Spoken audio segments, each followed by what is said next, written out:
இந்த போறப்புத்தான் நல்லா ருசிச்சு சாப்பிட கிடைச்சது.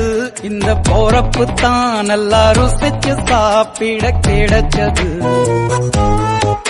அத நினைச்சுத்தான் மனோ உலகம் முழுவதும் பருக்குது.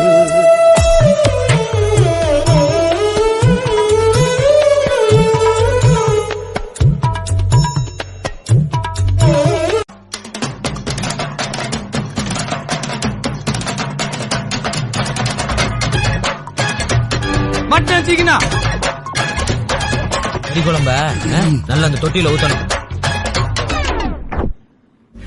எப்பா ரைத்தா வைக்கலப்பா. ஊரெல்லாம் ஓடி அலைஞ்சி உழைச்சி சம்பாதிக்கிறது எதுக்கு? இதுக்கு தானே.